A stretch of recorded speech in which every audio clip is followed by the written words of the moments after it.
Bonsoir. Donc, je pense qu'on va commencer. Il est 20h05 heure du Caluit, donc je pense que c'est raisonnable de commencer. S'il y a des gens qui s'ajoutent, ben tant mieux.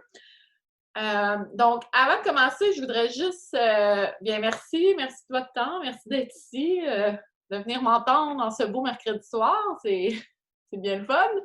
Avant de commencer, je veux juste dire que dans le fond, la conférence de ce soir, elle est offerte par le regroupement des parents francophones du Nunavut.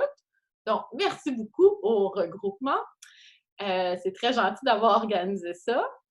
La deuxième chose, c'est qu'on veut prendre les présences, puis en fait, tous ceux qui sont là en ce moment, on a pris les présences. Là, je vois qu'il y a Valérie qui s'est ajoutée. On aimerait en fait savoir la provenance, donc dans quel territoire vous êtes. Puis si vous êtes trop gêné pour parler, vous pouvez aussi l'écrire dans le chat. C'est juste qu'on veut essayer de garder des statistiques sur qui était présent à la conférence ce soir. Donc, je demanderai à Valérie de se manifester. Ah! Allô, est-ce que vous m'entendez? Oui! Est-ce que tu m'entends? C'est Valérie à Iqaluit. OK, parfait. Merci beaucoup. Aussi, une dernière chose que je voulais ajouter avant qu'on commence, c'est que, dans le fond, la présentation de ce soir va être enregistrée. Donc, elle est enregistrée. Je ne sais pas exactement ce qui va advenir de cet enregistrement-là. Mais en tout cas, sachez-le. Donc, faites attention à ce que vous dites, OK? Alors, je vais commencer. Bon, premièrement, en fait, je vais me présenter. Je m'appelle Émilie, je suis neuropsychologue à Iqaluit, à l'hôpital général Qikiqtani. J'habite à Iqaluit depuis 6 ans. Donc, ça fait 6 ans que je travaille ici. Je suis aussi maman de 2 filles de 2 et 4 ans. Donc, pour moi, la parentalité bienveillante, c'est vraiment quelque chose que je tente de pratiquer au quotidien avec mes 2 princesses. C'est pas toujours facile, mais c'est quelque chose vers lequel je tends. Et quand même, la parentalité bienveillante, il faut dire que c'est quand même quelque chose qui est à la mode, j'ai envie de dire. C'est relativement nouveau. Je vois des gens qui hochent la tête, c'est le fun. Puis c'est quand même un peu controversé à certains égards. Il y a des gens qui ont l'impression que c'est un peu trop facile pour les enfants qui sont élevés là-dedans. Donc, en tout cas, on va vraiment prendre le temps, on va démystifier tout ça, on va prendre le temps de bien comprendre. Puis c'est sûr que moi, bon, mon background étant en neuropsychologie, moi, je me considère comme une spécialiste du développement de l'enfant et du cerveau de l'humain, de l'enfant à l'adulte, à la personne âgée. Donc, c'est vraiment sous cet angle-là que j'avais envie d'attaquer la présentation de ce soir, parce que dans le fond, moi, c'est ça ma spécialité. Donc, on va prendre le temps de parler un peu d'un cerveau d'un enfant, comment ça pense un enfant, comment ça apprend, comment ça mémorise, puis en quoi, dans le fond, l'approche de la parentalité bienveillante vient s'intégrer là-dedans. Fait que c'est ça que je vous propose en fait ce soir, puis j'espère que vous allez aimer ça. N'hésitez pas, si vous avez des questions, en fait, je ne sais pas si vous êtes familier avec Zoom, là, mais vous pouvez soit utiliser le chat, donc il y a l'option clavardage, vous pouvez peut-être écrire des questions. Je vois des thumbs up, super, les gens sont habitués. Vous pouvez aussi lever la main, là, il y a une option que vous pouvez lever la main si vous avez levé des questions, si vous voulez m'interrompre. C'est quand même un petit groupe, donc je pense pas que ça va être cacophonique. Là. Je pense qu'on va être capable de garder le contrôle.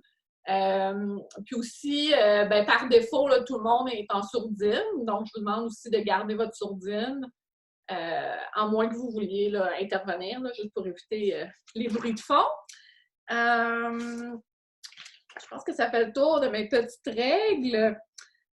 Ah oui, puis c'est ça. Puis dans le fond, moi, je suis pas, comme je dis, tu sais, je suis une maman. Oui, je suis une professionnelle de la santé, mais je ne suis pas une gourou de l'approche de parentalité bienveillante. Donc, moi, dans le fond, mon but, c'est pas de vous convertir ou rien de ça. C'est vraiment je vous donne des outils, puis vous faites ce que vous voulez avec ces outils-là. Dans le fond, les outils, après ça, vous appartiennent. Vous en faites ce que vous voulez. Puis voilà. Donc, ça se veut une présentation relax et sympathique. Et On essaie tous d'être des bons parents. Fait que continuons. Continuons sur cette voie-là. Bon, premièrement, neuropsychologie, c'est quoi? Qu'est-ce que ça mange en hiver? Dans le fond, un neuropsychologue, c'est un psychologue qui s'est spécialisé en neuropsychologie. Donc, je vais juste prendre le temps un peu d'expliquer ça parce qu'il y a beaucoup de personnes qui ne savent pas c'est quoi. Dans le fond, moi, mon background, j'ai fait ma thèse de doctorat sur les troubles d'alcoolisation fœtale. Dans le fond, je m'intéressais au profil cognitif de l'enfant de 2 jusqu'à l'adolescence, jusqu'à 16 ans. Donc, l'idée, c'était de voir comment le profil cognitif des enfants qui avaient été exposés à l'alcoolisation fœtale évoluait. Donc, en fait, c'est pour dire que c'est avec ce background-là que j'approche la formation de ce soir. Là. Donc, voilà. Alors, j'ai préparé une petite présentation pour vous. Fait que je vais faire un partage d'écran et on va se lancer. Alors, voilà.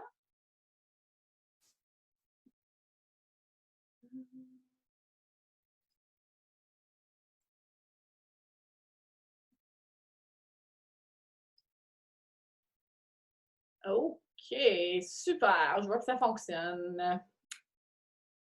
Oups. OK, alors, bon, le plan de la présentation de ce soir, on va commencer par parler de l'enfant et son cerveau. Ensuite, on va regarder les bases de la parentalité bienveillante et on va regarder en fait comment la parentalité bienveillante s'imbrique dans les concepts de colère chez l'enfant, les concepts de l'autorité parentale, la gestion du quotidien, le sommeil. Donc, on va discuter de ça. Ensuite, je trouvais ça aussi intéressant d'aller comparer l'approche bienveillante ou les approches positives, en fait, parentales, en comparant avec des approches un peu plus traditionnelles, là, les approches comportementales traditionnelles. Bon, alors, premièrement, le cerveau de l'enfant. Alors, ce qu'il faut savoir, c'est qu'un enfant, ce n'est pas un petit adulte. C'est bien différent. Le cerveau de l'enfant est très, très différent. Et une chose qu'on sait, qui moi, me fascine particulièrement, c'est que dans le fond, un enfant humain, quand ça naît, c'est vraiment pas évolué. T'sais, si on compare, on a tous vu des vidéos de girafes, là, la girafe à la couche, puis le bébé girafe se lève et se met à marcher dans l'immédiat, tu sais. Donc, on voit que vraiment, alors qu'un bébé humain, quand ça naît, on va se le dire, là, ça fait pas grand-chose. Fait que vraiment, l'humain, à la naissance, est extrêmement vulnérable. Le cerveau est pas vraiment développé. Puis en fait, pour assurer sa survie, le bébé humain, dans le fond, est vraiment très doué dans une chose. Et cette chose-là, c'est de tisser des relations sociales. Donc, c'est vraiment fait. Tu sais, un bébé, c'est beau, c'est cute, ça sent bon, ça a des beaux grands yeux. On est fait pour aimer les bébés, c'est pas le fun. Et il faut savoir que le cerveau de l'enfant est vraiment très, très bon pour reconnaître les visages. Donc, dès l'âge là, de 1 mois, on parle, l'enfant, il est capable de reconnaître le cerveau de sa mère et des autres figures parentales, là. Donc le père ou les grands-parents ou peu importe la personne qui s'occupe de lui. Dans le fond, c'est intéressant parce qu'un enfant, on sait quand ça naît, la vision est brouillée. Puis quand ça regarde des objets normaux, ça sera vraiment pas bon pour reconnaître les objets normaux. Mais comme je dis, il y a une partie dans le cerveau qui est spécialisée dans la reconnaissance des visages. Donc déjà là, ça nous dit que les bébés, c'est fait pour interagir, puis ça va vraiment aller chercher le visage humain. Une autre préférence que les bébés ont, c'est que les bébés ont vraiment une préférence pour les voix humaines. Donc, oui, ça aime les sons, oui, ça reconnaît les sons, oui, un enfant qui a une bonne ouïe va se tourner vers un son et tout, mais encore une fois, dans le cerveau, il y a une petite partie, là, quand ils font des tests, qui font des scans au bébé, il y a vraiment une partie spécifique dans le cerveau qui va s'allumer à la voix humaine, et non seulement à la voix humaine, mais encore une fois, les voix que l'enfant connaît. Donc ça, je trouve ça super le fun. Puis aussi, une autre chose qu'on sait, c'est que, dans le fond, les interactions parents-enfants, c'est super important. Puis que si un enfant est laissé dans un coin, puis que il n'y a pas d'attention, il n'y a pas de câlin, il n'y a pas de contact, il n'y a pas de peau à peau et tout ça, on sait que ça va créer vraiment des dommages au cerveau. Le cerveau ne va pas se développer autant, les connexions ne seront pas aussi riches. Donc, le contact humain, c'est vraiment quelque chose qui est super important pour le développement de l'enfant. Puis, tu sais, je connais pas vos backgrounds là, aux participants de ce soir. Je ne sais pas à quel point vous êtes familiers là, avec les théories de l'attachement. Là. Mais bon, ce qu'on sait, c'est que le parent ou le gardien va vraiment influencer comment l'enfant et comment l'enfant pour le restant de sa vie, comment la personne finalement va rentrer en relation avec les autres. Là, j'ai mis un petit tableau, là, on ne passera pas trop de temps là-dessus, là, mais les théories de l'attachement, en fond, ce que ça dit, c'est que un parent qui va donner de l'attention et qui va être cohérent avec son enfant, bien, l'enfant va développer un schéma d'attachement qu'on appelle secure, c'est-à-dire que cet enfant-là, il va avoir une bonne confiance en lui, il va être capable d'être indépendant, c'est pas des enfants qui vont être trop stressés, c'est des enfants qui vont être capables de s'ajuster et tout ça. Ça, c'est vraiment en lien avec les relations qu'ils ont développées avec le père. Donc, c'est un petit aspect vite là, que je voulais parler avec vous. Bon, le cerveau. Si on dit ça, mettons, très, très, très simplement, là, on savait que c'est beaucoup plus compliqué que ça, là, mais on peut dire qu'un cerveau, dans le fond, ça se construit du bas vers le haut, en gros. Donc, si on regarde ça un petit peu, premièrement, bon, le bas du cerveau, ça, c'est ce qu'on voit là en mauve, là, c'est ce qu'on appelle le tronc cérébral. Dans le fond, le tronc cérébral, c'est vraiment, c'est comme une des premières choses qui va se développer dans l'utérus. C'est ça qui va réguler les choses très, très de base là, pour l'humain, c'est-à-dire le rythme cardiaque, la respiration, le hoquet, tu sais comment hein, les mamans, on est enceinte, notre bébé il a le hoquet, c'est quelque chose qui est là très tôt dans la grossesse. Les éternuements, les vomissements, tout ça. Donc ça se passe dans le tronc cérébral. Puis ça, on appelle ça en langage, disons, commun, c'est un peu le cerveau, en anglais, ils disent le lizard brain, là, c'est un cerveau, disons, de base, très, très de base. T'sais. Ça sert vraiment à réguler là, les systèmes qu'on a dans notre corps. Ensuite, on ajoute un petit cervelet qui va nous aider avec l'équilibre, la coordination, qui va aussi faire des petites choses cognitives, là, mais bon. Là, après ça, on vient ajouter ce qu'on appelle le système limbique. Donc, le système limbique, là, ça comprend toutes ces structures-là qui, moi, m'excitent bien gros. Là. Moi, j'aime ça les cerveaux, là, donc cette partie-là, pour moi, c'est vraiment intéressant. Mais dans le fond, le système limbique, ça va vraiment venir jouer un rôle dans tout ce qui touche les apprentissages, la mémorisation, les émotions, la peur, toutes ces choses-là. Donc là, si tantôt je prends mon lizard brain, donc mon cerveau reptilien, ça, on peut dire que c'est plus un cerveau un peu plus... un tantinet plus évolué, mettons un cerveau de mammifère, qu'on va dire, là, parce que c'est ça vient réguler, comme je disais, les comportements, la peur, la mémoire, les apprentissages et tout ça. Mais où, dans le fond, ça devient vraiment très, très intéressant, en fait, c'est quand on regarde, quand on vient ajouter finalement le gros de notre cerveau, c'est-à-dire notre cortex cérébral, tout ce qui vient s'ajouter au-dessus, puis ça, c'est vraiment le cerveau qu'on appelle le cerveau humain, là. Toute la résolution de problèmes, les pensées, la capacité à s'autoréguler, la capacité à faire des liens et tout ça, on parle vraiment de ce cerveau-là. Ce cerveau-là, en fait, il se développe, quand l'enfant naît, il n'est vraiment pas très développé. Dans le fond, les structures sont là, c'est-à-dire que l'enfant est né, bien sûr, il y a un cerveau. Puis si on regardait le cerveau, on verrait que le cerveau, c'est un cerveau, mais c'est au niveau vraiment de toutes les connexions, donc les neurones qui sont pas vraiment développés. Donc oui, le cerveau est là, c'est comme si le frame est là, mais les connexions sont pas vraiment faites. Puis ce cerveau-là, humain, il se développe, on pense que ça se développe jusqu'à l'âge d'environ 25 ans. Fait que de 0 à 25 ans, là, notre cerveau, là, il n'est pas arrivé à maturité encore. Fait que dans le fond, j'explique tout ça, puis tu sais, j'ai aucune idée si ça vous intéresse ou pas, là. Moi, c'est ça, ça m'intéresse au bout. Mais dans le fond, tout ça pour dire que... Ah, c'est bon, je vois des pouces en haut, merci du feedback. Tout ça pour dire que, tu sais, un enfant, quand ça naît, là, il faut comprendre que c'est pas mature. Puis on peut pas se mettre à la place d'un enfant puis dire ah ben tu sais moi je comprends ça ou moi je peux faire ça ou on peut pas demander ça à un enfant parce que je veux dire biologiquement son cerveau il est juste pas capable d'en prendre autant que nous autres. Donc je pense que c'est ça qu'il faut se rappeler. C'est de là aussi que viennent les approches positives et bienveillantes.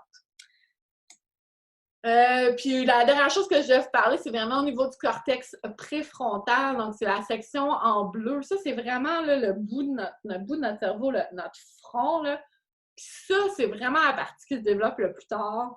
Donc, on parle, entre autres, du jugement, la capacité de s'auto-réguler, la capacité aussi d'inhibition. Donc, tu sais, notre frein. Tu sais, moi, je suis fâchée, là, je vais à l'épicerie, puis il y a quelqu'un qui m'énerve, je vais pas le puncher, tu sais.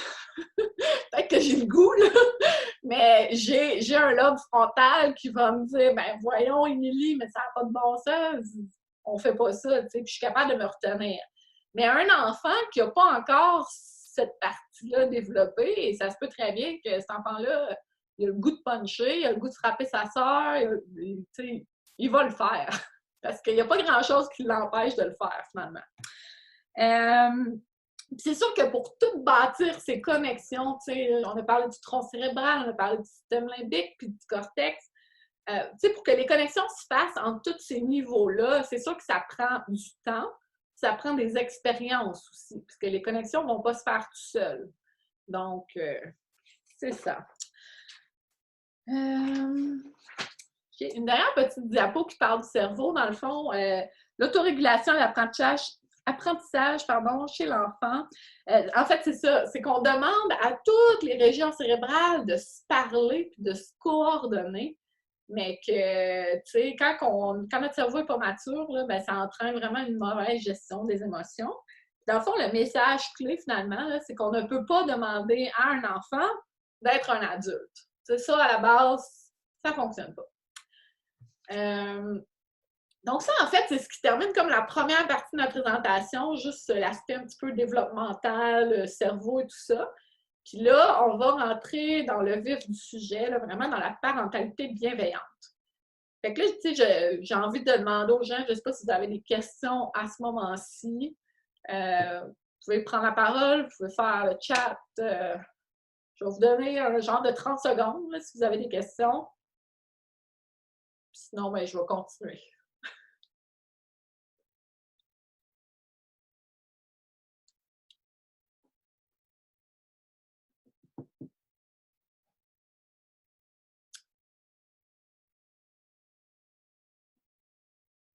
Je pense pas que j'aie de questions. Ah oui, j'ai de quoi qui vient de popper. Ah oui, OK. Attendez. Non, c'est clair.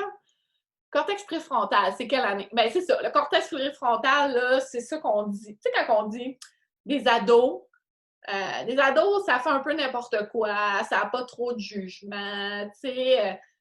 Des fois, là, ils disent tu sais, ça devrait pas être à 18 ans qu'ils ont le droit de voter, ils sont pas capables de voter à 18 ans, ils n'ont pas de jugement.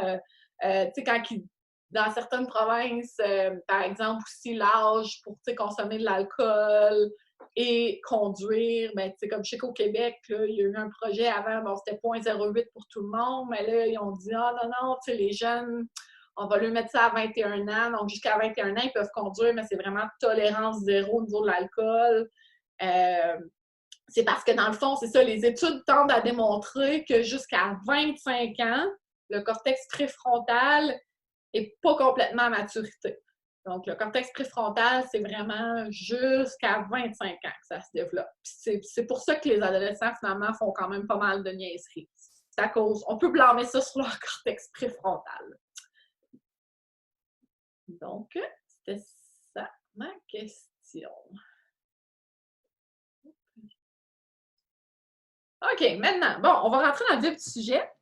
La parentalité positive et bienveillante. Bon, premièrement,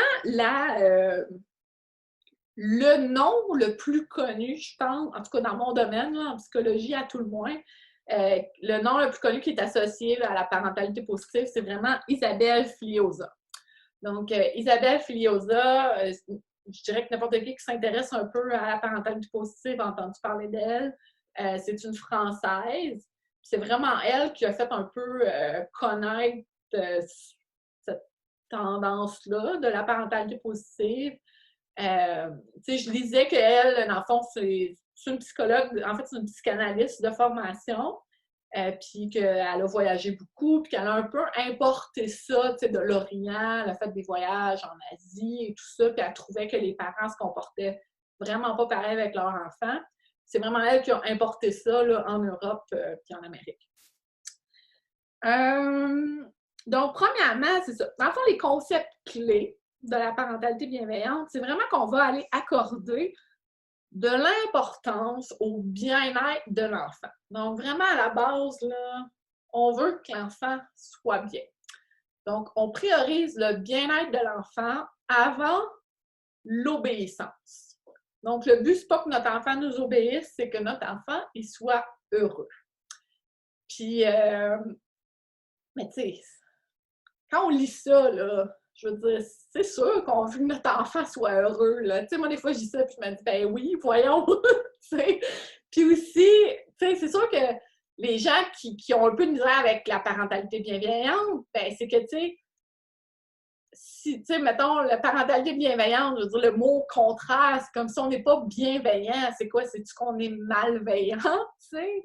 Puis c'est vrai que, tu sais, le langage est quand même assez... tu sais, on dirait qu'on est un peu des monstres. Tu sais, si tu sais, mettons que moi, je fais « Ah non, mais tu sais, moi, je suis pas une parente bienveillante. » Mais ça veut dire que je suis quoi, tu sais? Je suis pas contre le bien-être de mon enfant, là. Donc, en tout cas, faut comme je dis, moi, c'est des outils, puis tu sais, moi, je tends vers ça, bien sûr, mais c'est sûr qu'au quotidien, c'est pas toujours facile à appliquer, là, mais on va en reparler plus tard, là, mais en tout cas. Donc, une des choses aussi qu'il faut faire, justement, dans la parentalité bienveillante, c'est vraiment d'essayer de mener par l'exemple. Donc, les enfants vont faire ce qu'on fait, pas ce qu'on dit. Tu sais, ça, c'est souvent quelque chose que on a un peu tendance à faire, les adultes, là, parce que, bon, on est des adultes et on peut faire un peu ce qu'on veut, là. Fait que, tu sais, fais ça, mais si le parent ne le fait pas, ben, le message que ça envoie avec, en fait, c'est que c'est contradictoire. Aussi, c'est d'orienter l'enfant vers le comportement approprié plutôt que la punition. Donc, c'est vraiment ça l'idée. C'est qu'on va aller renforcer les comportements qu'on veut voir plutôt que punir des comportements qu'on ne veut pas voir. Parce que dans le fond, tu sais, puis on va en reparler plus tard, mais dans les approches comportementales là, plus traditionnelles, l'idée, c'est ça. L'idée à la base, c'est qu'une punition, quand on punit un comportement, on veut réduire le comportement, et quand on récompense un comportement, l'idée, bien sûr, c'est d'augmenter. Fait qu'on joue avec les punitions et les récompenses, mais c'est comme si, dans le fond, la parentalité bienveillante, on laisse un peu on laisse de côté les punitions, puis qu'on va vraiment focusser sur, OK, comment je fais pour le comportement que moi, je veux voir, comment on fait pour qu'il soit là de plus en plus souvent, pour augmenter sa fréquence. L'approche bienveillante, positive, on accorde une grande importance aux émotions de l'enfant. Donc, on va reconnaître l'émotion, on va aider l'enfant à identifier ses émotions et on va aussi accueillir l'émotion. Donc, en fait, on va parler de la colère, là, mais bon, c'est normal d'être en colère. On est tous en colère. Donc, on n'est pas en train de dire à l'enfant qu'il ne faut pas qu'il soit en colère. Au contraire, on va aider l'enfant à nommer sa colère, on va reconnaître la colère, puis on va accompagner l'enfant là-dedans, en fait. Ça va favoriser une approche de responsabilisation et de coopération. L'idée, c'est de faire confiance à son enfant. Donc, moi, en tant que parent, si je fais bien ma job, je vais donner des outils à mon enfant et grâce à ces outils-là, j'ai confiance que mon enfant va être capable de s'en servir et de faire quelque chose de bien avec ça. C'est un peu ça l'idée. C'est très, très, très important d'offrir un cadre parental qui est constant et qui est cohérent. Donc, on ne peut pas être Ben, on peut pas. On essaye de ne pas être, tu sais, dans l'approche bienveillante une soirée. Tu sais, des fois, des journées, ça va bien, hein? Il y a des journées, ça va moins bien. On est plus fatigué, on est un peu plus à bout. Mais tu sais, on peut pas virer sur une scène puis une soirée être très, très compréhensif et très collaboratif et le dimanche d'après être très punitif et tu sais. Fait que c'est une ligne qu'il faut comme apprendre à naviguer. Puis bon, en toute franchise, moi je travaille là-dessus. Mais c'est ça. Donc, on essaye d'être cohérent. Puis il faut que les règles soient claires et pour les parents, et quand je dis les parents, hein, les deux parents, si on est deux dans le couple, ben c'est le fun que les deux parents soient en même place. Et c'est ça, être cohérent, donc de toujours maintenir les mêmes règles, finalement. Et bon, avoir une attitude bienveillante, en gros, en fait, ça revient à juger les actes et non pas l'enfant. Donc, il faut vraiment faire attention à notre langage dans la parentalité positive, tu sais, puis c'est voyons, il faut que je regarde mes notes, je me rappelle plus c'était quoi l'exemple. Mais tu sais, c'est pas de, exemple, bon, je sais pas là, un enfant qui est en colère, tu sais, c'est pas de dire, genre, mais voyons, mais pourquoi tu es en colère? Ou c'est pas de retourner ça contre l'enfant. C'est vraiment de juger les actes. Donc, tu sais, je comprends que tu sois en colère. Oui, c'est vrai que, je sais pas, moi, mettons, il a brisé quelque chose, tu sais. C'est plate, hein, tu as brisé quelque chose. Donc, c'est vraiment c'est ça, faut pas étiqueter les enfants dans des cases, tu sais, ah, lui, c'est un tannant, ah, elle c'est une anxieuse, ah, elle broye tout le temps, ou, tu sais, faut vraiment faire attention à notre langage dans l'approche bienveillante. C'est ça, ça revient à juger les actes et ça revient aussi à comprendre, en fait, à comprendre puis à expliquer, puis aussi à aider l'enfant à mettre des mots sur ce qu'il vit et ce qu'il ressent. Encore une fois, si vous avez des questions, si vous voulez des précisions, n'hésitez pas, envoyez-moi ça. On va continuer avec la colère. Donc, la colère ou, comme il m'a appelé, les bonnes vieilles crises de bacon. On aime ça. Alors, notre enfant fait une crise de bacon à l'épicerie. C'est facile de ne pas être bienveillant, n'est-ce pas? Quand ça arrive, hein? Tu sais, on a la bienveillance un petit peu, en tout cas, mince, disons. Fait que qu'est-ce qu'on fait dans l'approche bienveillante quand notre enfant fait une crise de bacon à l'épicerie, finalement? Tu sais? Bon. Alors, premièrement, il faut entendre et recevoir la colère de l'enfant. Comment on fait ça? Me demandez-vous. Bon, premièrement, en tant que parent, il faut se demander, OK, c'est quoi la cause? Qu'est-ce qui fait que mon enfant fait une crise de colère en ce moment? Et il faut aussi se demander, est-ce que c'est vraiment de la colère? Parce que les enfants, là, comme je dis, leur cerveau n'est pas tout à fait mature. Eux-mêmes, ils sont tout mêlés dans leurs émotions, tu sais. Puis même des adultes, enfin, j'ai de me rappeler d'une anecdote, ben c'est pas une anecdote, là, mais c'est quelque chose qu'on avait lu à l'université. Même les adultes, en fait, on s'est rendu compte qu'on est très mauvais à deviner notre émotion. OK, je vous raconte ça. Dans le fond, ils ont fait une petite mise en situation. Ils ont demandé à des participants de traverser un pont suspendu dans un gros ravin, là, quelque part, je ne sais pas, au Colorado ou en Arizona ou peu importe. Puis là, dans le fond, les participants, ils traversaient le pont. Puis bien sûr, tu sais, il y a du vertige, c'est une activité qui est comme stressante et tout ça. Fait que les participants, quand ils arrivaient au bout du pont, ben leur rythme cardiaque était plus élevé. Tu sais, il y en avait qui avaient des sueurs et tout ça. Donc, quand ils traversaient le pont et ils arrivaient au bout du pont, les chercheurs demandaient, bon, c'est quoi ton émotion, comment tu te sens? Puis là, bon, les gens disaient, ben, de l'excitation, de la peur, tu sais, on était dans ce registre-là. Bon. Mais là, les chercheurs ont décidé de faire une petite joke. Ils ont mis une très jolie jeune femme au milieu du pont. Fait que là, les messieurs, ils traversaient le pont et là, ils voyaient la très jolie jeune femme.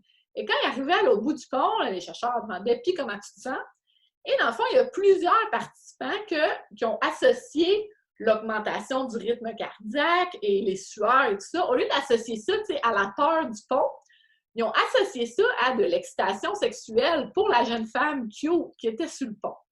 Fait qu'en tout cas, ça m'a juste fait penser à ça. Là. Dans le fond, c'est que ça démontre que même nous, les adultes, on n'est pas des super bons juges de nos émotions. Fait que c'est sûr qu'un enfant, là, des fois, il peut être très confus, genre, tu sais, si j'ai de quoi qui fait pas mon...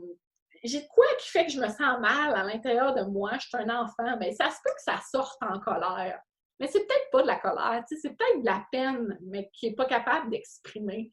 C'est peut-être, oui, c'est peut-être de la colère, mais c'est ça, ça peut être autre chose. Fait que, tout ça pour dire, j'ai fait un méchant long détour, là, mais tout ça pour dire que notre job en tant que parent, c'est d'essayer de comprendre la situation, puis d'en parler, puis d'aider l'enfant à mettre des mots sur ce qu'il vit. Donc, parmi les stratégies à utiliser quand on est à l'épicerie et que notre enfant fait une crise week-end, ben, il y a la bonne vieille stratégie d'essayer de rediriger.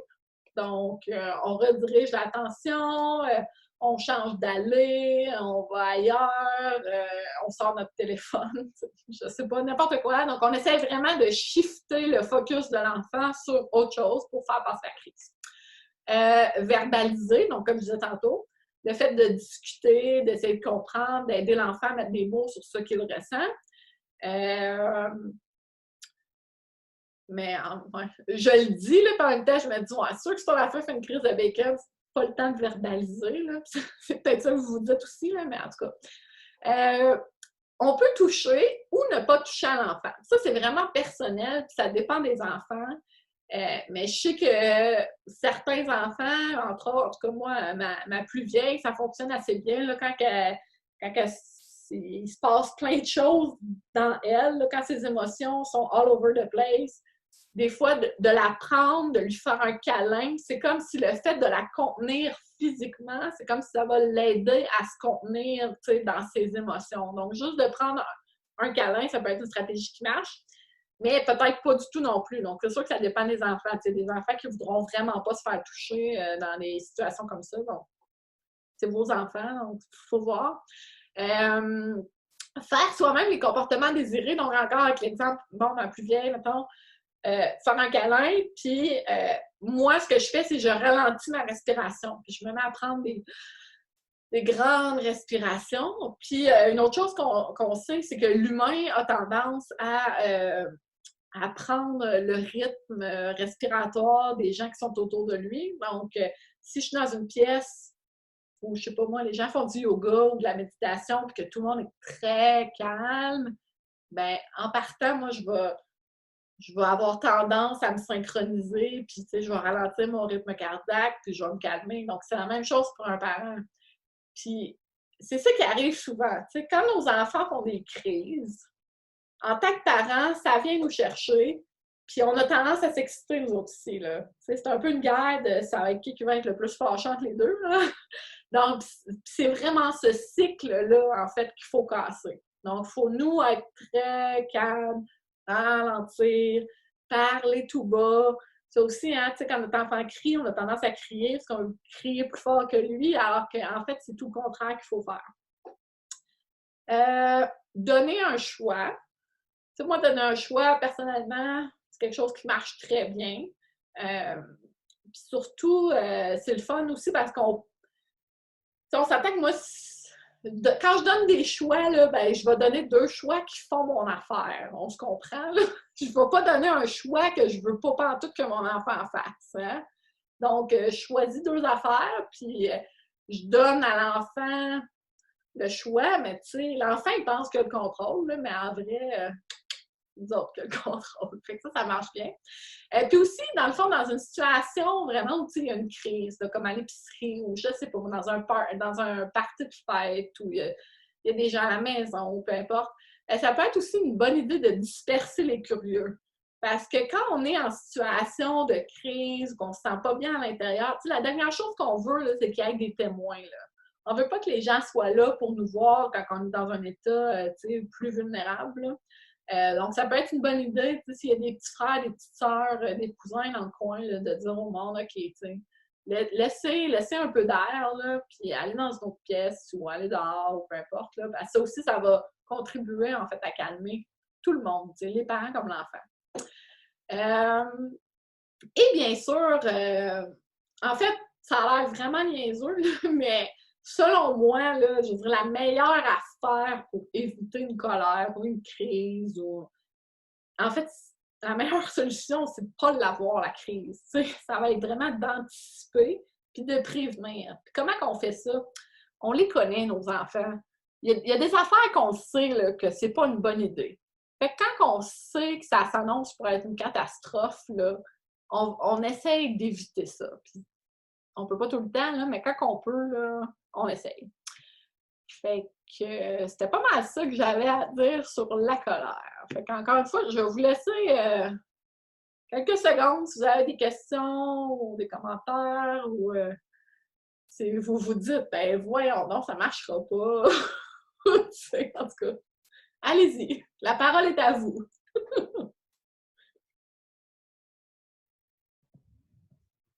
Moi, j'ai une petite question, Émilie.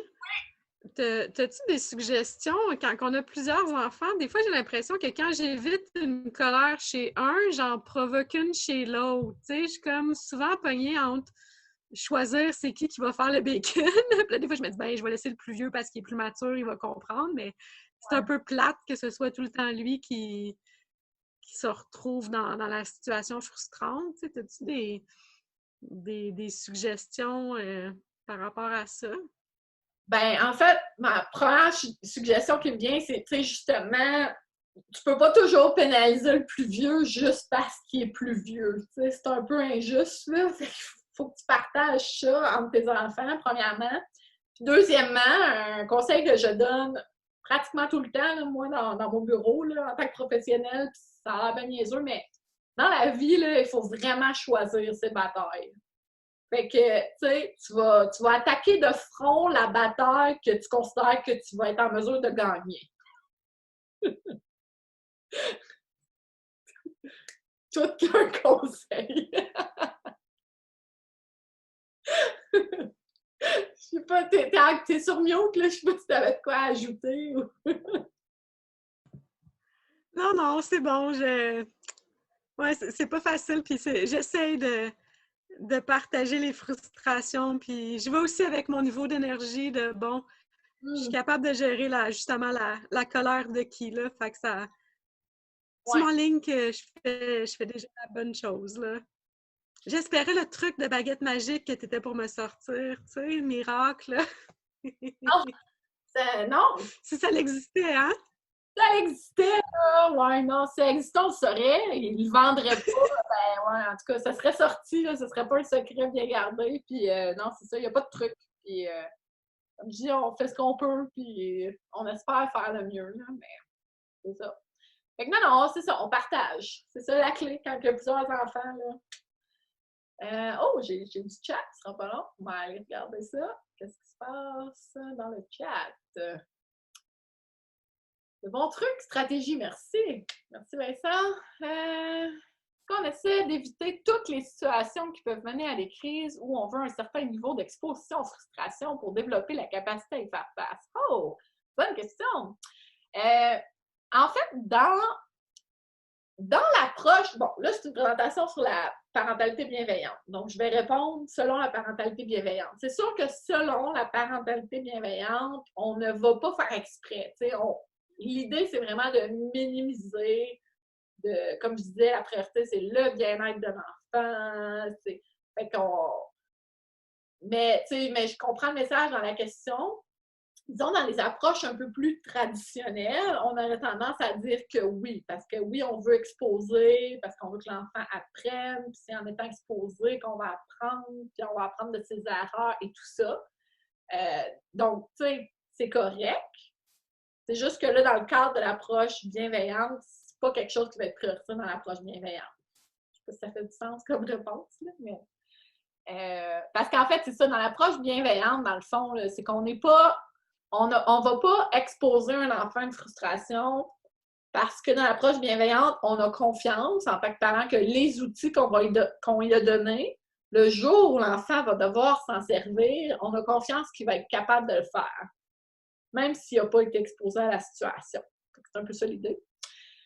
La même question que Valérie. Fait que c'est ça. Je pense que ça a répondu à la question. Fait que ça va, tout le monde? On peut continuer?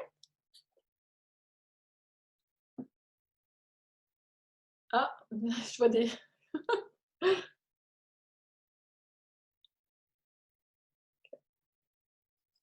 OK, oups.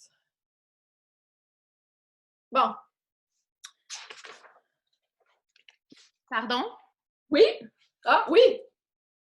Oui, oui. J'avais écrit une dernière petite question. En fait, on se questionnait, dans le fond, quand on a utilisé toutes les stratégies positives là, que vous avez énumérées, comment on continue dans une parentalité bienveillante?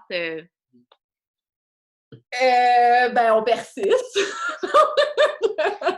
On fait- Non, mais Ça va peut-être arrêter.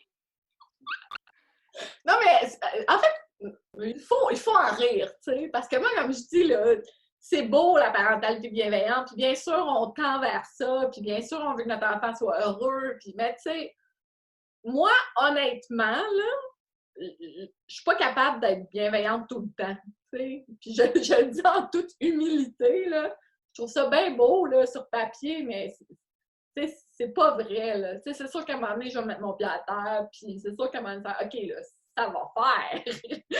Fait que, c'est ça. Fait que j'ai pas vraiment de réponse. Mais c'est sûr que moi, je vais essayer ces stratégies-là, puis tu sais, si ça marche pas à un moment donné, ben, ça va être, OK, ça suffit, puis là, en fait, des fois, c'est moi, tu sais, moi, je suis pas nécessairement le genre à envoyer mon enfant dans sa chambre. Ça va être moi qui va dire OK, là, ça suffit, là, maman a besoin d'un break. Puis moi, je vais aller dans ma chambre. Au lieu d'envoyer les enfants, c'est moi qui y vais. Puis ça finit là. Tu sais. Puis à un moment donné, le temps fait son œuvre. Mais c'est ça.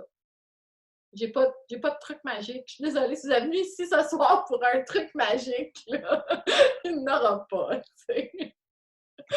Merci. Merci de la question. OK, on va continuer avec d'autres outils. La gestion du quotidien. Alors, dans l'approche positive, on dit non au non. Donc, l'idée, en fait, c'est qu'un non franc, dans l'approche bienveillante, c'est un peu perçu comme une genre d'attaque. Non, c'est trop. Comme trop pour l'enfant. Donc, c'est pas qu'on va pas dire non, mais est-ce qu'on va être plus subtil dans notre non? Est-ce qu'on va trouver des façons un peu plus subtiles de dire non? Et comment on fait ça? C'est qu'on va favoriser les formulations positives. Donc, par exemple, c'était comme mon exemple?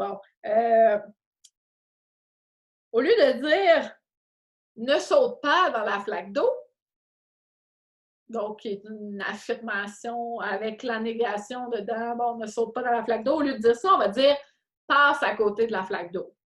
Et en fait, la logique de ça, c'est que, premièrement, c'est sûr que l'enfant, son langage n'est pas très développé en disant ne passe pas dans la flaque d'eau. On a l'aspect de négation que peut-être que l'enfant n'est même pas cognitivement capable de comprendre encore.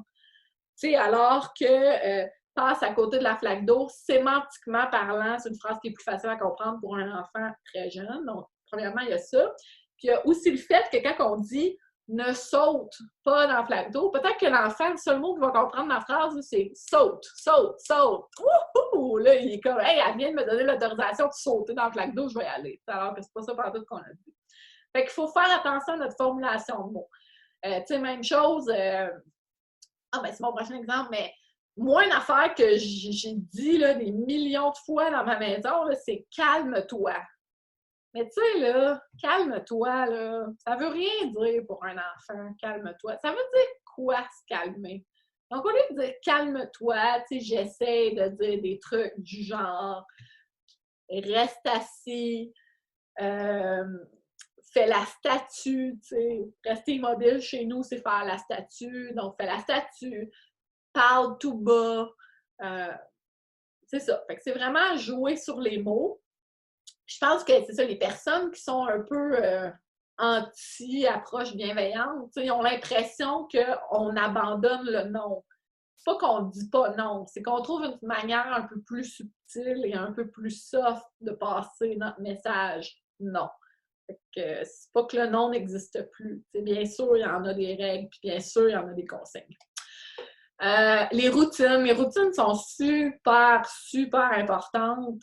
Bon, premièrement, l'enfant sait à quoi s'en tenir, il y a de la constance, il y a l'aspect aussi prédictibilité. Tu sais, l'enfant sait très bien ce qui s'en vient, il comprend très bien ce qu'il y a à faire. Mais pour une neuropsychologue comme moi, là aussi, un aspect tellement intéressant aux routines, c'est que dans le fond, là, quand on met une personne, que ce soit un adulte ou un enfant, quand on met quelqu'un dans une situation nouvelle, peu importe la situation nouvelle, là, ben là, la personne, il faut qu'elle planifie, il faut qu'elle réfléchisse, il faut qu'elle comprenne, il faut qu'elle s'organise. Et tout ça, ce que je viens de vous nommer, là, ben c'est dans le lobe préfrontal. Donc, le fameux lobe qu'on parlait au début puis qui se développe jusqu'à l'âge de 25 ans. Fait qu'en fait, moi, j'adore les routines, entre autres parce que d'un point de vue neurobiologique, là, ben, quand tu es dans la routine, tu n'as pas besoin de ton lobe frontal parce que tu es comme sur le pilote automatique. Fait que c'est vraiment génial des routines pour ça parce que tu n'as pas besoin de réfléchir. Puis, un exemple classique de ça, c'est quand on apprend à conduire. La première fois, là, les premières fois qu'on embarque dans un char, là, et là, qu'on en fait des affaires. On pense à nos mains, on pense à nos pieds, le pied gauche, le pied droit, le break, tu sais, le flasher, puis pour tourner à gauche, par en haut, tourner à droite, c'est l'autre. Tu sais, notre cerveau est en ébullition, là. Alors que moi, à cette heure, quand je conduis, là, honnêtement, là, je pourrais dormir là, puis conduire. Là. Moi, mon cerveau est complètement arrêté là, quand je conduis. Mauvais exemple, là. OK, je ne vais pas dormir et conduire, là, mais... Non, mais tu sais, souvent, je conduis, puis tu sais, je m'en rendrais même pas, tu sais, je m'en rends comme pas compte. C'est comme, on dirait que je rentre dans mon char, puis l'instant d'après, je suis rendue à l'hôpital, puis tu sais, je sais pas tant que ça qu'est-ce qui se passe entre les deux. C'est parce que mon cerveau est tellement habitué, là, que je suis carrément à off, tu sais, je le fais, puis... Fait, en tout cas, fait, les routines, c'est pour ça que c'est important. Tu sais, c'est important d'un point de vue, tu sais, pour rassurer, puis pour la constance et tout et tout. Mais d'un point de vue neurobiologique, c'est incroyable de routine parce que tu peux faire des affaires là, que sinon serait impossible à faire parce que l'enfant n'a comme juste pas les capacités de le faire. Fait que routine, on retient ça. Puis aussi, dans le fond, dans l'approche bienveillante, l'amour, là, c'est pas quelque chose qu'on peut bargainer. C'est pas une monnaie d'échange, l'amour. L'amour, là, pour ton enfant, c'est inconditionnel, puis c'est en tout temps, puis c'est une nécessité. Fait que tu ne vas jamais, jamais bargainer avec ça. Il n'y a jamais de ressentiment, il n'y a jamais de jalousie ou de, tu sais, on aime nos enfants, puis on ne va jamais jouer là-dessus.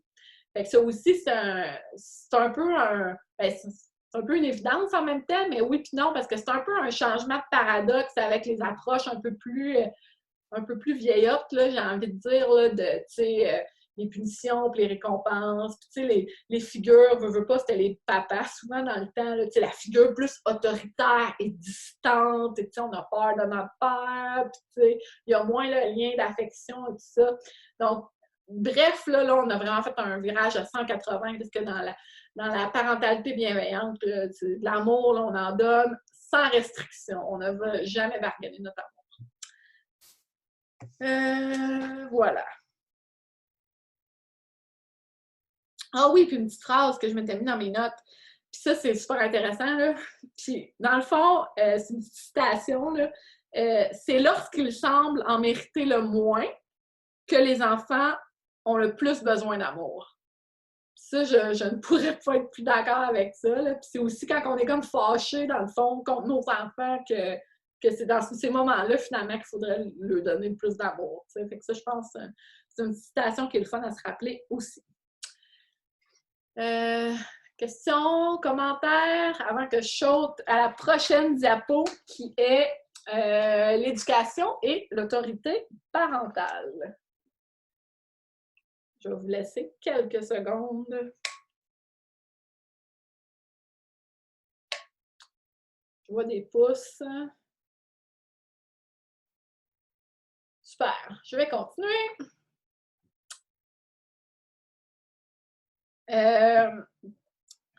Il est quelle heure, hein? Mon Dieu, il est déjà 9 heures. Ah! OK, je vais accélérer. Dans le fond, la façon de penser, disons, avant, c'était, bon, d'un côté, on a vraiment l'éducation autoritaire qui est opposée à une éducation qui est laxiste. T'sais. Puis les gens qui ne comprennent pas bien l'approche bienveillante, qui ont l'impression que l'approche bienveillante, c'est une éducation qui est très laxiste, très laissée aller, très ouhou, on s'amuse, tout est beau. Alors que la vérité, c'est qu'il y a un milieu là-dedans, là, puis il y a une troisième possibilité, puis la possibilité, ben, c'est justement l'approche bienveillante. Donc, c'est vraiment, ça se situe à mi-chemin entre je punis et je fais absolument rien. Donc, dans l'approche positive, les approches bienveillantes, on tente de comprendre et de régler le problème à la source. Bon, donner l'exemple, se calmer et comprendre. Qu'est-ce que je voulais dire avec ça? Ah oui, je voulais parler de... C'est ça, en finir avec les punitions, en fait. Donc, dans l'approche bienveillante, je l'ai un petit peu dit, là, mais c'est ça, le but, c'est pas de punir. Quand on punit, on diminue un comportement. Donc, c'est pas ça le but, c'est vraiment d'encourager et d'augmenter les comportements qu'on veut voir. Et aussi les cris. Donc, c'est sûr que les cris, c'est pas quelque chose qui fait partie de la parentalité bienveillante, là, bien évidemment. D'où l'importance, en tant que parent, comme je l'ai dit, de se calmer, de donner l'exemple, de ralentir notre respiration et tout et tout. Bon, je vois que l'heure avance drôlement vite, donc on va passer à la diapo suivante. Le sommeil, je me suis dit, je vais mettre une diapo sommeil là, parce que ben, c'est sûr que ça, c'est comme, ben, probablement pour les plus jeunes enfants, peut-être, mais en tout cas, je sais que chez nous, ce fut toute une histoire, le sommeil. Donc, on a beaucoup travaillé là-dessus et je suis convaincue que je ne suis pas la seule. Alors, le sommeil, premièrement, il faut revisiter nos attentes. Donc, ce qu'il faut savoir, c'est qu'un bébé s'adore n'importe quand, n'importe comment. Ça se réveille, c'est normal. Encore une fois, on ne peut pas demander à un bébé d'être un adulte. Ça n'a pas le même cerveau, c'est pas fait pareil. Donc, il faut vraiment laisser le temps à notre bébé d'acquérir un cycle de sommeil et tout ça. Puis d'habitude, on parle autour de 6 mois qu'on devrait commencer à avoir un pattern là, qui ressemble un peu plus à un sommeil un peu plus normal, disons. Il faut savoir qu'il est normal et sain pour un bébé de se réveiller, de bouger et aussi de signaler son réveil. Parce que, tu sais, quand on repense à l'évolution et tout ça, tu sais, un bébé, comme je disais, là, quand ça naît, ça fait pas grand-chose, c'est extra dépendant. Fait que c'est sûr que si un bébé se réveille dans la jungle, là, ben, la première affaire qu'il va faire, c'est sûr que ça va être de crier, là, parce que « Ah, je suis dans la jungle, je suis réveillée, quelqu'un, occupez-vous de moi. » Façon très simpliste de le voir. En tout cas, bref, tout ça pour dire que c'est normal. Fait que faut ajuster nos attentes, tu sais.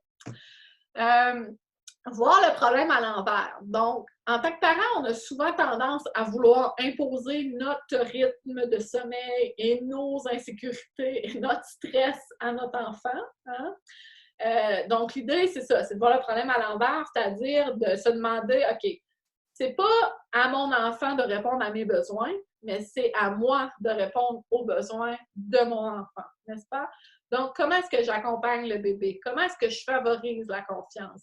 Puis aussi, là, tu sais, quand on est un petit bébé et qu'on s'endort, là, ce qu'il faut comprendre, c'est que pour eux, là, c'est comme si, tu sais, le monde s'arrête, là. La continuité du temps et de l'espace, il n'existe plus rien là, quand ils dorment, là. Ça demande un abandon et une confiance complète et totale. Donc, quand on s'attarde à ça, tu sais, dans le fond, c'est vrai que ça fait du sens, là. Fait que quand on s'attarde à ça, on dirait qu'on comprend un peu mieux la peur de l'abandon. Puis, tu sais, souvent, c'est ça, des bébés qui dorment pas, qui ont de la misère à tomber endormis. Souvent, c'est ça. Donc, l'important, c'est encore une fois de donner de l'amour, d'accompagner, de rassurer. importance de la routine du dodo, le BBC, qu'est-ce qui s'en vient. Et mon conseil, absolument, mais pas du tout scientifique, tadam! Tout est une phase, puis toute phase a une fin. Hein? Moi, là, ça m'a sauvé la vie, je me suis accrochée là-dessus, là. Puis ça, c'est bon pas juste pour le sommeil, hein? C'est bon pour tout. T'sais. Fait que si votre enfant fait des affaires que vous n'êtes plus capable, dites-vous qu'à un moment donné, il va arrêter, puis vous passez à autre chose. T'sais. Donc, ça, c'est tout qu'un conseil. Mieux comprendre pour moins juger. Bon, comprendre les réactions de son enfant. Peut-être, comme je dis, là, je vois que l'heure avance, je vais essayer d'accélérer, mais en fait, là, tous les comportements ont une raison. Donc, vraiment, là, quand il y a un comportement là, qui est tannant puis que vous voulez arrêter, il faut essayer de le comprendre. Donc, c'est quoi la raison? T'sais? Ça peut être médical. Puis, tu sais, quand je dis médical, ça peut être genre votre enfant fait des dents, là. Il y a de quoi vraiment physiquement, biologiquement qui se passe. Bon, ça, c'est une raison, tu sais. Un comportement peut être dans le but de se sauver ou d'éviter une situation. Ça peut être une recherche d'attention. Ça peut être pour obtenir quelque chose et ça peut être aussi pour s'autoréguler. Fait que, honnêtement, là, c'est à peu près juste ça, les raisons d'un comportement. Là. Quand on analyse, puis moi, j'ai fait bien des lectures là-dessus, puis tout ça, là, puis quand on s'y attarde, ça tombe dans une de ces cases-là. Fait que ça peut être le fun des fois de s'arrêter et de dire « OK, c'est quoi le problème? Qu'est-ce qui fait ça? Qu'est-ce qu'il recherche? » Selon la réponse, ben notre comportement d'adulte, notre réponse va être différente. T'sais.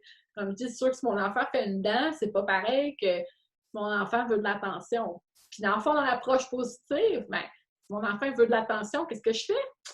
Je lui donne de l'attention. T'sais. Je ne vais pas négocier ça. C'est ça qu'il a besoin, c'est ça que je vais lui donner. Et aussi, une autre chose bien importante, c'est sûr qu'il faut adapter nos exigences au stade développemental de l'enfant. Parce que on ne peut pas exiger d'un enfant d'1 an de les mêmes affaires que 3, puis 5, puis 8 ans, tu sais. Puis, fait que c'est pour ça que c'est important.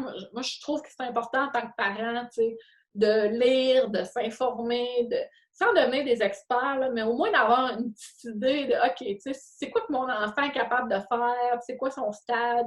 Tu sais, pour ça, il y a bien des infolettes là, qui existent. Là. Je sais que moi, quand j'étais enceinte, je m'étais abonnée à Baby Center ou je sais pas quoi, là, puis depuis ce temps-là, il n'arrête plus, il m'envoie tout le temps des courriels, puis ils me disent « Hey, votre enfant, il fait ça à cette heure, puis il est de même, puis oui, ça fait du sens, puis c'est ça. » Fait que ça peut être des outils le fun, tu sais, pour suivre le développement de votre enfant. Et c'est ce qui fait le tour de ma présentation sur l'approche bienveillante. Puis là, dans le fond, ma dernière partie, c'était vraiment comparer les approches bienveillantes, positives versus les approches comportementales. Mais là, il est déjà 9h03. Fait que honnêtement, je ne sais pas si vous avez le goût qu'on jase de ce que je viens de parler. Je ne sais pas si vous avez d'autres questions. Ou si vous voulez que j'embraye et que je finisse les diapositives. Donc, on peut faire un petit vote. Là. Dites-moi ce que vous en pensez. Bravo! Merci, Vincent!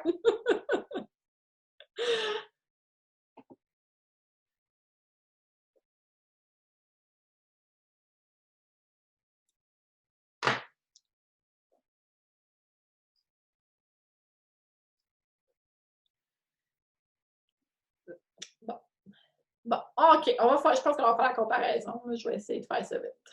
Alors, dans le ring. Puis, tu sais, je l'ai dit, là, mais je vais leur dire, là, parce que je pense que c'est important. En tant que parent, on n'est pas obligé de tout le temps choisir. Tu sais, en quelque part, là, comme là, tu sais, vous aurez les outils. Puis, tu sais, il faut respecter nos limites aussi. Puis, moi, je suis pas en train de dire qu'il y a une approche qui est mieux qu'une autre. Là. Moi, je pense que dans la vie, il faut être flexible, puis on prend ce qu'on peut, puis en tout cas, fait que, je veux pas que vous pensiez que j'aime une approche plus que l'autre. C'est vraiment pas ça l'idée. Comme je dis, je vous donne des outils. Donc, les approches comportementales traditionnelles versus les approches dites positives. Alors, des principes de base. Fait que quand on pense aux approches comportementales traditionnelles, on travaille avec les conséquences. Donc, c'est un peu genre, j'attends qu'il se passe de quoi, il se passe de quoi, j'interviens. Alors que dans l'approche positive, on va essayer de travailler un peu plus sur les antécédents. Tu sais, comme je disais dans l'histoire de la colère, c'est sûr que moi, si on peut l'éviter, la colère, on va essayer de l'éviter parce que l'idée, c'est que notre enfant soit tout le temps le plus bien, le plus bien satisfait, le plus heureux et le mieux possible. Dans l'approche comportementale, on va augmenter ou diminuer le comportement selon les conséquences positives ou négatives, donc les récompenses et les punitions. Alors que dans l'approche positive, on va augmenter les comportements adéquats en favorisant ceux-ci. Bon, il y en a un qu'on est en prévention, l'autre on est vraiment plus, on agit après coup. Bon, puis mon exemple, Émilie frappe sa sœur, donc elle va rater son activité. Ça, c'est comme la méthode un peu plus traditionnelle de faire les choses. Alors que dans l'approche positive, ça pourrait être « Oh, je sens qu'Émilie est un peu dans les nerfs, qu'elle est très agitée, j'ai peur qu'elle frappe sa sœur, donc je vais faire diversion, je vais l'emmener dans la cuisine, je vais la sortir de la pièce, etc., etc. » Donc, on est vraiment plus en prévention, on regarde ça aller, on connaît nos enfants, on va intervenir. Méthode et outils. Bon, approche comportementale, on utilise les punitions, on utilise les récompenses, bon, la nourriture, des coupons, des points, des collants, peu importe. Et en fait, je pense que le plus important, c'est que dans les approches comportementales, en fond, la récompense et la punition n'ont pas de lien avec ce qui s'est passé. Tu sais, moi, ma fille, là, on est dans la période petit pot, là, bon, elle apprend à être propre, fait que quand elle fait pipi dans le petit pot, je donne des bonbons. Ça n'a pas rapport. OK? Ça n'a aucun rapport. Mais je le fais pareil, parce que d'un, ça marche. OK? Mais tu sais, c'est ça. Il n'y a aucun lien entre je fais pipi dans le petit pot et j'ai des bonbons. OK? Aucun lien. Alors que dans les approches positives, dans le fond, bon, on valorise les routines, nommer, valider les émotions, anticiper les problèmes avant qu'ils arrivent. Et en fait, où c'est intéressant, c'est qu'on va vraiment focusser sur les conséquences naturelles. Et là, moi, j'en ai long à dire sur les conséquences naturelles. Bien que je donne des bonbons à ma fille, là, j'aime quand même beaucoup les conséquences naturelles. Alors, un mot sur les conséquences naturelles. Une conséquence naturelle, dans le fond, là, c'est quelque chose qui est inévitable. C'est quelque chose qui va arriver, peu importe, OK? Tout ce qu'on fait dans la vie a une conséquence naturelle. C'est juste une cause. Je fais quelque chose, il se passe de quoi. Par exemple, si je ne mange pas, ben, regardons, j'ai faim. T'sais. Oh, si je mange trop, j'ai mal au ventre. Je mets pas mon manteau pour aller dehors. Je mets pas, tu veux pas mettre tes mitaines? Ben, OK, va dehors, puis gèle tes mains. Tu sais, ça, c'est une belle conséquence naturelle. Je vais travailler. Ben, regardons, j'ai de l'argent. OK? Ça, c'est des conséquences naturelles. Le côté absolument magique et magnifique des conséquences naturelles, c'est que, dans le fond, l'enfant ne peut pas te blâmer comme parent. Okay? Parce que toi, tu n'as rien à voir avec ça. Okay? Si l'enfant décide d'aller dehors, pas de mitaine, puis que gèle les mains, ben c'est son problème. Fait que toi, là, en tant que parent, tu t'en laves complètement les mains. OK? C'est ça, moi, que je trouve magnifique, en fait. Alors que, tu sais, quand, mettons, tu dis t'as frappé ta soeur, tu n'auras pas de dessert, tu sais, qui est une conséquence absolument pas reliée à ce qui vient de se passer, mais là, l'enfant, là, comment il va se sentir? Il va dire, toi, là, tu m'as enlevé mon dessert. Fait que là, il y a de la rancœur, tu sais, comprenez-vous, il y a de la frustration, puis c'est bien normal, parce que, tu sais, c'est vrai que c'est, quand on y pense, là, tu frappes ta soeur, t'as pas de dessert, tu sais, c'est absurde, dans le fond, là. Tu sais, c'est vrai que c'est absurde. Fait que, c'est ça. Fait qu'en tout cas, moi, là, je suis j'essaye vraiment beaucoup. Les conséquences naturelles, moi, je trouve que ça a vraiment changé ma vie. Je trouve que ça m'enlève comme de la pression, tu sais. Puis, mais tu sais, c'est pas bon tout le temps. Là. On s'entend qu'il y a des affaires que tu ne peux pas laisser faire à ton enfant. Là, quand on ne sera pas sa sécurité, tu sais, être compromise et tout ça. Mais généralement, ça marche quand même assez bien. Donc, voilà. Moi, j'adore ça. Autre chose à vous dire là-dessus? Ah oui, puis veut pas, c'est vrai. Dernier mot sur les conséquences naturelles. Veut pas, ça donne du pouvoir à l'enfant. Parce que dans le fond, qu'on est en train de dire à l'enfant, là, c'est que, tu sais, toi, enfant, tu fais le choix d'aller dehors sans tes mitaines. Eh bien, grand bien t'en fasse, cher enfant. Tu sais, c'est de sa faute et c'est sa décision. Et dans l'approche positive, là, dans le fond, on est en train de le responsabiliser finalement. On est en train de dire, regarde, je te fais confiance. Puis si tu fais une erreur, ben j'ai aussi confiance que la prochaine fois, tu vas les mettre tes mitaines, tu sais. Mais cela étant dit, si ma fille décide de sortir dehors avec à lui pas de mitaines, là, on s'entend-tu que les mitaines, là, je les laisse pas dans la maison, je les mets dans mes poches, OK? Parce que je veux pas qu'elle gèle des doigts puis qu'elle perde ses doigts. OK? Mais ça se peut qu'elle sorte dehors 2 minutes puis qu'elle se mette à pleurer, qu'elle frette aux mains puis que là, je fasse « Hey, voilà tes mitaines! » tu sais. Fait que c'est ça. En tout cas, j'ai l'air evil. Et là, je vois que j'ai une question au chat, donc...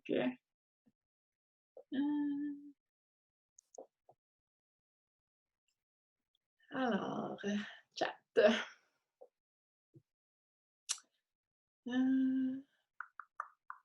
À partir de quel âge les enfants comprennent les conséquences naturelles? Ouais, ben c'est sûr que ça, pas à 1 an, là.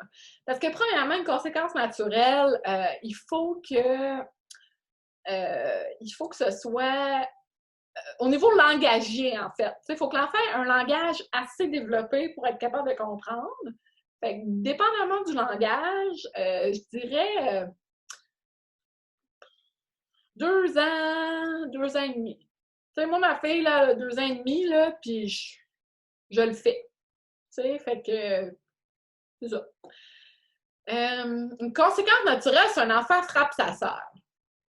Bon, si un enfant frappe sa sœur, premièrement, si un enfant frappe sa sœur, c'est clair qu'il faut établir, je veux dire, on ne peut pas prendre ça à la légère. Hein? C'est pas comme, mettons, des mitaines. T'sais. Les mitaines, ça fait juste mal à la personne qui ne met pas ses mitaines. Donc, quand on frappe sa sœur, c'est sûr qu'il faut mettre au clair que c'est une règle, on ne frappe pas sa sœur.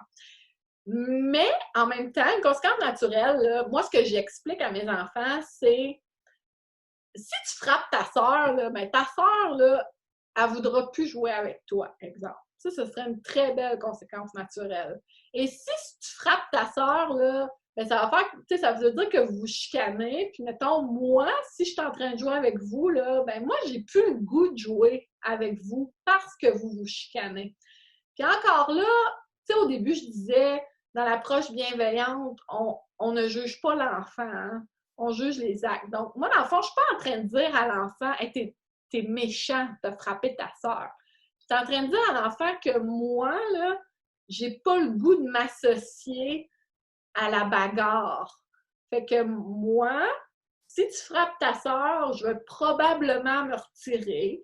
Tu vas perdre du temps de qualité avec moi, tu vas perdre du temps de qualité avec ta sœur, exemple. Fait que c'est un peu cette corde-là. Puis un autre exemple que j'ai, en fait, qui vient de me venir en tête là, chez nous, là, ces temps-ci, là, parce que, ben là, surtout le confinement vient de repartir, là, fait qu'on est tout le temps à la maison, puis tout est sale, hein? Tout est sale tout le temps, là. Ça n'a juste pas d'allure comment tout est sale. Fait que là, nous, la nouvelle conséquence naturelle qu'on a établie, c'est si tu salis tout, tu jettes ta bouffe à terre, puis ben moi, je ramasse parce que je suis l'adulte, puis c'est moi qui ramasse la plupart du temps parce que toi, tu es un enfant et tu n'es pas allé la ramasser, donc je le fais. Sauf que si je ramasse, ça veut dire que je n'aurai pas le temps de jouer avec toi. Parce qu'après souper, plutôt que de jouer avec toi, ben moi, il faut que je ramasse. Fait que ça, c'est un bel exemple de conséquence naturelle, là. Parce que le dégât, il est fait, il faut que quelqu'un le ramasse, tu sais. Puis ça, mes enfants, ils commencent à comprendre, tu sais. Mais c'est sûr que conséquence naturelle, ça demande un petit peu plus de travail. Dans le sens que ça demande un peu plus de répétition. Moi, je trouve que, tu sais, des fois, des conséquences très, très agressives, disons. Et j'avais une autre question. Pas de dessert, c'est pas une bonne conséquence, mais ce serait quoi la bonne conséquence? Ça, c'était par rapport à quoi? Oups, je ne me rappelle pas. C'est vrai que j'ai dit ça tantôt, j'ai dit pas de dessert. J'essaie de penser. Tu as répondu, Émilie. C'était juste une suite à ma question. Merci. OK. Fait que c'est ça. En tout cas, ouais, ben, les conséquences naturelles, ça fait jaser. Puis sérieusement, en tant que parent, là, je vous invite à réfléchir à ça parce que, en tout cas, moi, je suis peut-être pas une gourou de la parentalité positive, mais je suis pas pire gourou en ce qui concerne les conséquences naturelles. Fait que, sur ce, je crois que, ouais, c'est tout. C'est tout. C'était ça, c'était ça. Puis, hey, je suis pas mal maintenant. Yeah! Génial! Fait que, il est 9h15. Je vous remercie beaucoup. Vous avez l'air d'avoir apprécié, là, mais il y a juste Marie-France que je voyais faire des oui, là. C'est juste elle qui a la caméra, là. Donc, je vois des pouces en l'air. Cool, génial. Fait que, si vous avez des questions, c'est le temps. Puis sinon, comme je disais, ça a été filmé. Tu sais, je sais pas s'il y en a qui veulent les diapos. Je sais pas exactement c'est quoi la suite de tout ça, là. S'il y en a qui veulent les diapos, si c'est possible de les avoir. Ça.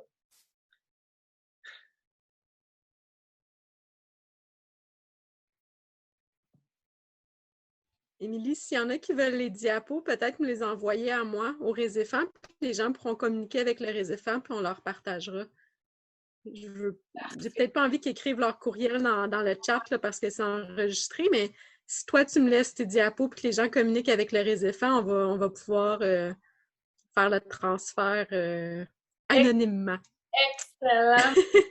Puis, je sais pas si les gens, tu sais, mettons, parce qu'on avait parlé avec le regroupement de parents, peut-être, tu sais, qu'il y ait d'autres conférences qui se fassent ou un séminaire ou je sais pas quoi, là, mais, tu sais, moi, ça me fait plaisir, là, de parler de tout ça. Je trouve ça super le fun, mais j'ai pas nécessairement d'idée ou, tu sais, je sais pas vraiment ce que les gens veulent, c'est quoi les besoins, mais, tu sais, si les gens ont des idées de thèmes qu'ils aimeraient ou vous pouvez communiquer peut-être avec Marie-France qui pourra me faire parvenir ça. Là. Je pense que c'est raisonnable. Hein, Marie-France? Je vais écrire mon adresse courriel dans le chat, mon adresse courriel professionnelle dans le chat. Alors, les gens vont pouvoir m'envoyer, s'ils veulent les diapos, ils pourront m'envoyer un petit courriel, puis s'ils ont des suggestions de prochains... Ah, tiens, Jérémy vient l'envoyer. Marie-France Talbot à réséphant.ca. Ouais, c'est vraiment intéressant. J'ai pas d'enfant, mais il y a certains principes que je suis avec mon chat. C'est drôle, ça! Les diapos. Communication non violente, bienveillante, cool. OK, fait que bon, mais hey, je suis contente du feedback, merci beaucoup. Puis c'est ça, si vous avez des idées, vous les ferez. J'ai une question, Émilie. Est-ce que tu as s'il y a des gens qui ont envie d'aller plus loin à partir de ce que tu as suggéré, est-ce que tu peux peut-être rappeler le nom de l'auteur que tu as suggéré, puis si tu as d'autres livres ou d'autres auteurs préférés dans cette lignée de pensée-là pour continuer d'outiller les gens? Oui, ben, cool. Je peux écrire dans le chat. Isabelle Filiosa, qui est vraiment la number one. Isabelle Filiosa. Isabelle Filiosa. C'est ça. Il y a bien des petites formations disponibles gratuitement là, qui sont un peu des intros, là, parce que là, c'est sûr que tu veux en savoir plus, il faut que tu payes pour avoir la suite. Là. Mais il y a quand même moyen d'aller chercher des bonnes bases là, sur les internets, je dirais. Parce que, je l'ai dit, mais l'approche bienveillante, c'est bien dans la mode. Là. Fait qu'il y a beaucoup de choses accessibles.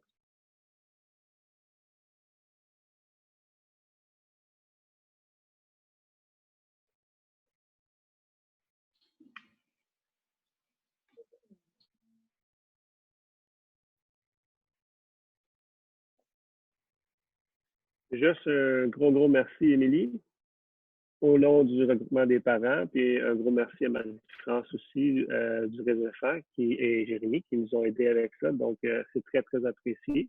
Un gros merci.